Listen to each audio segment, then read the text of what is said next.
Hello, hi. I'm the warm-up act, and we're going to be talking about cold storage.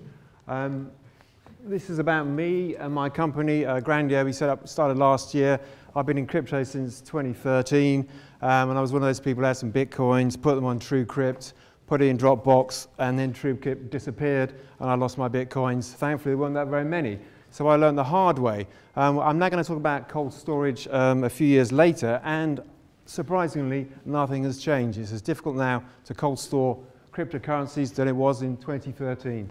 We're a consultancy firm. We actually have our own blockchain. We've got two, one on Ethereum, one on Hyperledger, and I'm actually a coder. I'm actually full stack, so I do actually code and I do actually do business as well. So I can talk in quite a low level of detail if you wish, but I'm going to try and judge your knowledge from these slides, and if I start seeing you yawning, I'll whiz through the slides. So what do? Yeah, we do lots of things. We've got a cryptocurrency index. We've got, we're working with some people to build trading systems.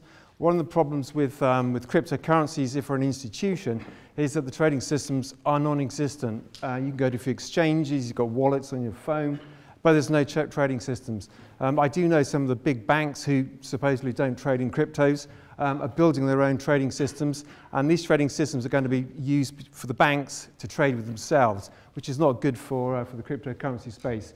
However, whoever gets there first is going to do very well in that particular space.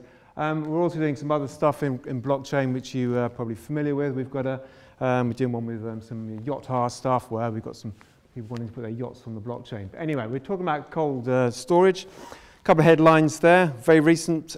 Somebody had a gun pointed to their head and had to transfer their bitcoins. And obviously, those who know about CoinCheck, they had a hot wallet with a lot of yen on it and bitcoins and other cryptocurrencies and lost them all. The problem. Well, actually, blockchain is really secure. It's been around for 8-9 years. It's been proven to work. There are a few niggles, and we have all these process improvements all the time. But it does seem to work. But private keys are totally insecure. And here we go. So here's a private key in a wallet. If you go on the internet, it says, print out your private keys, put it in a little wallet like this, and put it in a safe, and you're fine. This is ridiculous, because this is like the sort of thing that people were doing in the 19th century with bearer bonds. And we're now back to that stage of having to do the same thing now. So we're looking for solutions. Now, for those who like dealing with financial institutions, and I'm sure some of you don't, but the problems that they're facing is that they want exposure to cryptocurrencies to provide liquidity, but the biggest concern is there are no custodial relationships and arrangements. As I mentioned, bitcoins and all cryptocurrencies can be moved around very quickly, but it's one of the biggest issues that the crypto space suffers from. And the reason for it is because most institutions like to deal with their security and the way they run things as if it was a bank account. So with a bank account, you can have multiple signatures and you can move things around. But in crypto space, it's a bit more difficult. Right, okay, so this is the wallet, I think, which you're all very familiar with. It's on blockchain info, and it's got 167,000 bitcoins in it. Now, if you'd find a private key for that, then you would probably be a very wealthy person if you could get your bitcoins out.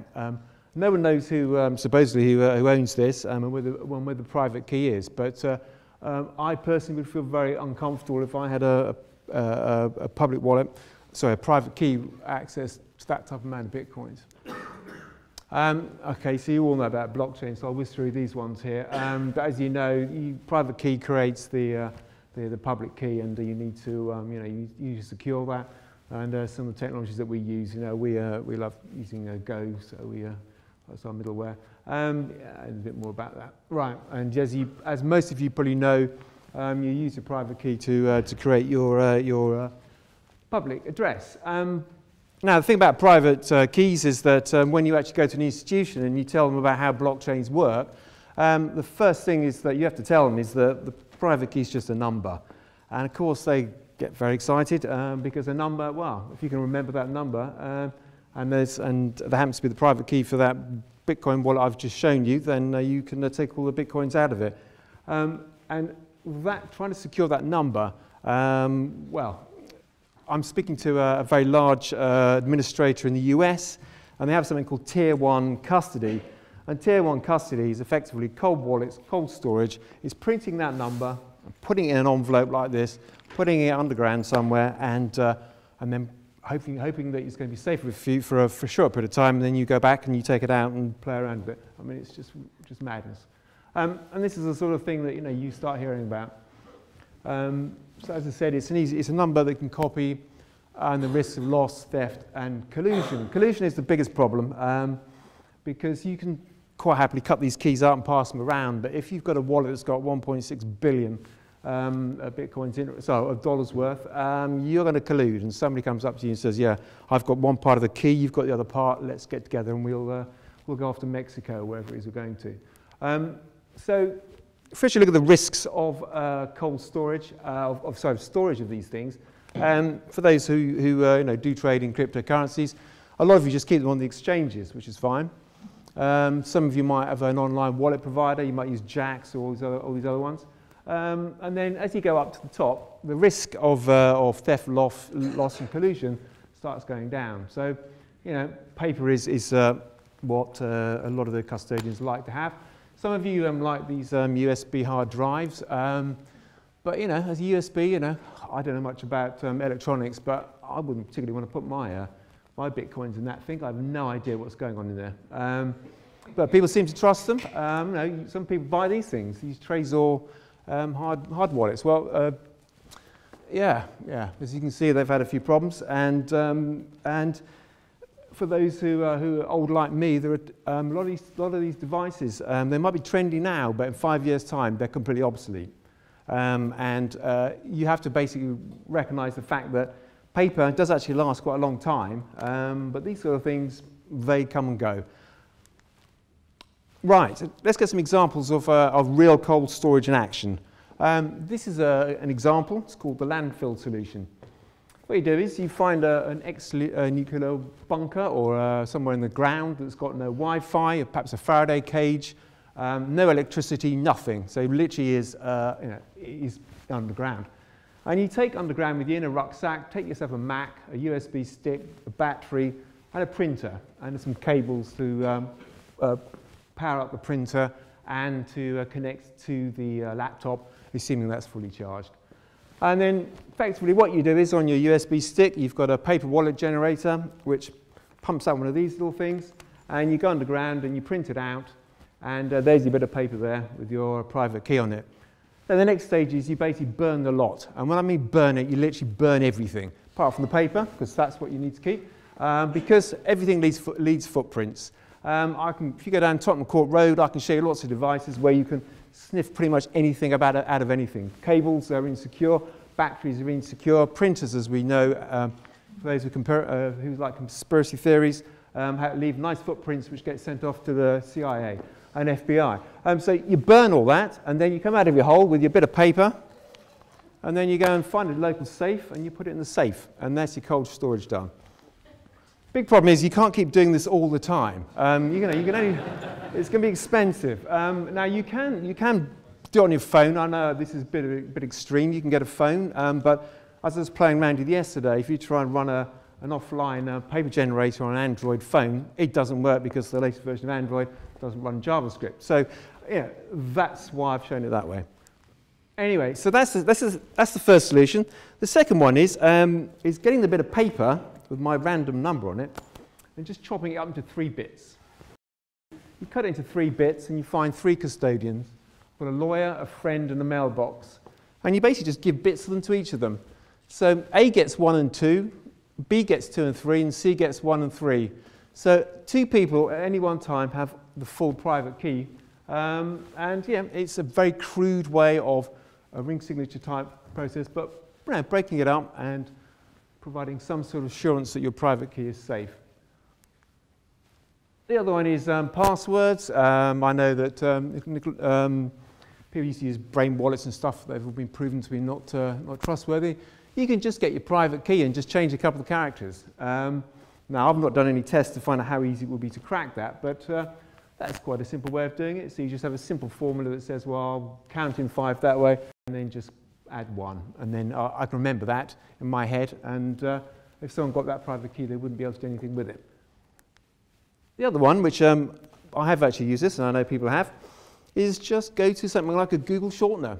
Get your private key, and then just create a shortener. So that's, there's a private key there, down there. PRGJKP. Quite simple, it works really well. Who on earth would ever go on there and look for a shortener? Nice and easy. But that's, again, a one way of doing it. So, finishing off, the challenge is that despite the fact that all this wonderful IT and cryptography and everything has been done around the blockchain, private keys, no one seems to be looking at these at all.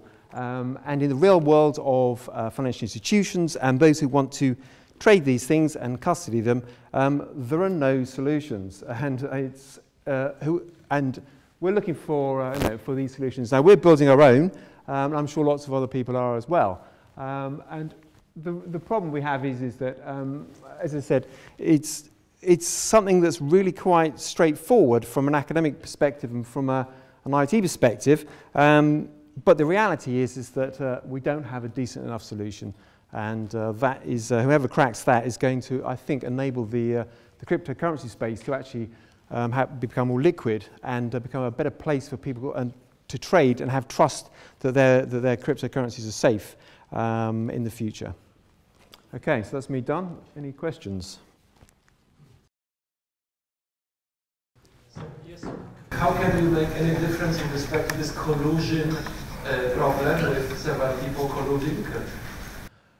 Well, collusion is a human problem, and we're all susceptible to corruption and bribery if the price is high. And we have to get the balance between a technological solution and a human solution, and it has to be the combination of the two. And I don't think we're ever going to have a complete technological solution because of some of the issues that I've mentioned. But collusion is a problem, and if I was running an exchange, I would be very concerned that all my staff had been properly vetted and were not going to collude in any particular way.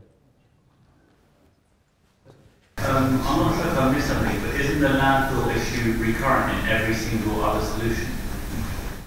You're absolutely right. Whatever you do, if you're ever using any hardware of some sort, unless you have full comfort that that is not recording anything you're doing, it is an issue. Unless you have a private key which you can split into various bits, and each bit of the hardware has a bit of the key in it. But as I said, this is I'm really throwing out a debate because no one seems to be, I'm saying nobody from the academic papers I've read and what I've looked on the internet, nobody is tackling this at all in a way that makes it easy to use, because it is a balance between something that's very easy and something that's very safe, and the landfill solution is very safe, but it's not easy and it's not practical. There needs to be something that's a combination of the two. It's the only true solution. It is the only true solution, yeah, it is. Yeah, sorry. Does this mean we just go full circle and private keys and banks? I think you're right, yeah. I think you're right. We've gone from something that's very, very amazing technology-wise to something that's actually back to the dark ages. Is hashing or hashes on hashes an option for custody? So what I tend to do is create hashes of certain elements of my private key, and then I hold it in different places, and then I hash more of that. So I'm wondering if that's kind of... Well, if you're hashing and you can't come back, so... Well, I understand how I can check whether or not it's been tampered with and things like this, and no one can actually figure out whether or not that is my private key or if it's full product, etc. So for me, I use a system, and I think that the conversation needs to be about the system first of how you store your cryptocurrencies before these institutions institutions will then take on the burden of doing this themselves. That's great. You have your own solution, which is great. That's you as an individual. If you run a bank that's got 50,000 employees and you've got a treasury department with 25 people in it, it becomes very difficult because the relationship is not an individual, it's a relationship with an institution or a legal entity. And that's the challenge. Because if you get one rogue employee who somehow manages to circumnavigate everything, they can run off with the private key. Now, in reality, people try and move. I mean, you read the exchanges say that they put things in hot wallets and cold wallets. Well, to be honest with you, the transaction fees, as we know in Bitcoin, have been very high. You can't just keep moving them all around the time. It's just not. It's not economical. So, as I said, so you have your own solution for yourself. If you could sell that to an institution, then that's absolutely great. But I'm still very, very sceptical.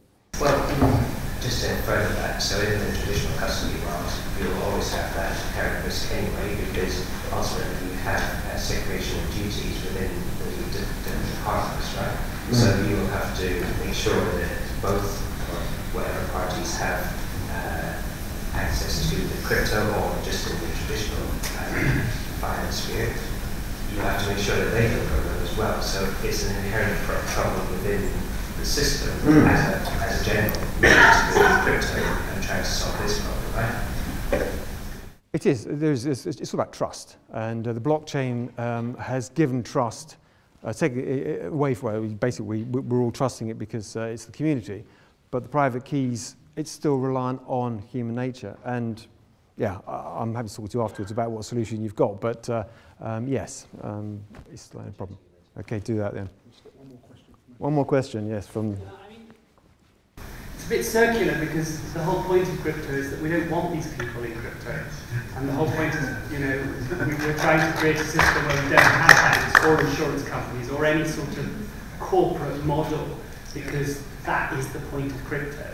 The second thing is the whole thing about banks. Bank money also is subject to collusion. And if you have a bank account with £100,000, the bank staff can collude to take it away. So the existing system is no better, effectively, or no more secure. It's just a ledger issued by a private bank, and that's what we're trying to take away. Absolutely. I'm a libertarian like you, and I absolutely agree. But the reality is that we have situations where the existing model, and I mean, okay, I have a debate about this. Why do we have exchanges? I mean, exchange is a complete anomaly. It's an old world. These are not exchanges. They're not even marketplaces. They're just a bunch of kids in their bedrooms pretending they're exchanges. They're brokers. So we're trying to use old world sort of constructs into this new world. And I agree entirely. Yeah, maybe you don't want the banks involved, and that's absolutely fine. I'm not talking about the banks, because what I'm talking about here is not just a private key security for Bitcoin. I'm talking about everything through the blockchain. So if you look at GDPR, which is the latest thing that's all going to make our lives very difficult, we need wallets on our phones or something, a device, that if I go to my doctor and say, do you want to look at my medical records? Here, doctor, there are my medical records. You've got to find a way to somehow make sure that imposters can't go into the doctor, not they would do, and get some free drugs or something. So this is not just a problem for financial institutions. This is a fundamental problem, I think, of the blockchain per se. Is that okay? Yeah? Thank you. Okay, thank you very much.